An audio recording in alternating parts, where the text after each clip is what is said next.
Okay, so in terms of these swings, would you say you felt they were fullish in terms of length, yeah? As in how far back you could go. You were making a full shoulder turn and a full move with the club, yeah? Yep. But they were certainly shorter, because before we had the golf swing, the club was kind of on a sort of horizontal plane, wasn't it, okay?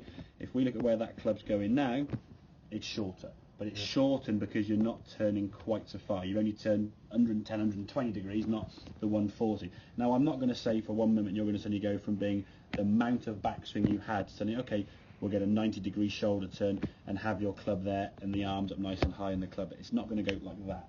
But if we can get the sensation in the lower half, that the lower half is going to be quieter on the way back, that there, if we take away that golf club, I sort of do that, and sort of get your arms out of the way if we can there.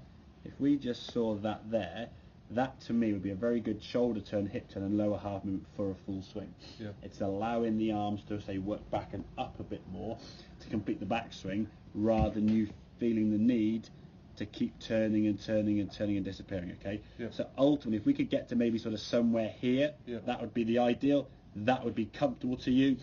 That's kind of where you're at there. You're moving away from the sort of the camera there, so your head's looking at the ball there. Now you can just got full vision of the golf ball, and then we just keep going a little bit too far.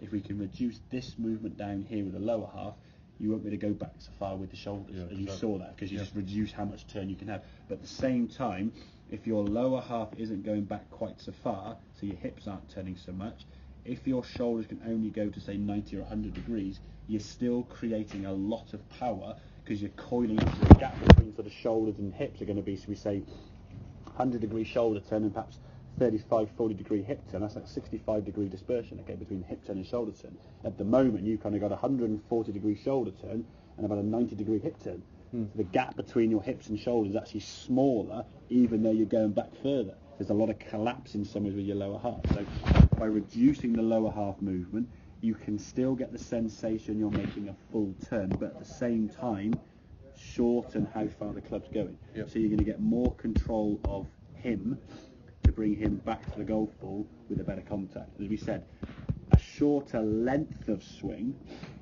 into how far the club travels very often gives people more control and better strikes and better sounds, as we said on those last tee shots, rather than having the club going all the way down here somewhere. Yes, the club's travelled further, but by the time it gets back to the golf ball, the strike's been compromised, the direction's been compromised, so you actually lose distance. You might increase the power you're going to sort of say store, but you've lost it when you come out to the golf ball. So a more compact feeling backswing, lower half reduced, reduces the amount of shoulder turn you can make.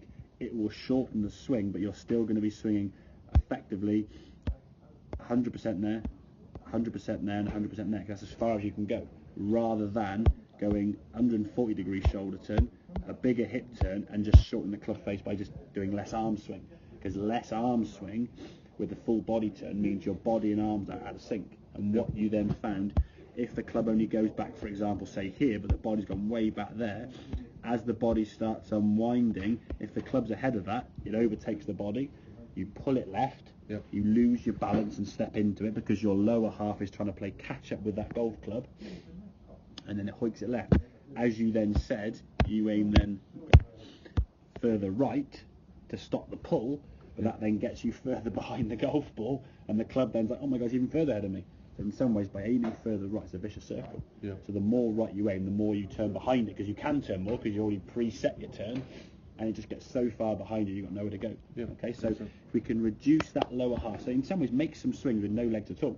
You saw how far you couldn't go back when you put that club across your knees, you were really sort of restricted by your turn, but you were probably putting quite a good bit of tension and coil, because you were still going back 100%, but your 100% to what you could go back was reduced because your lower half was quiet.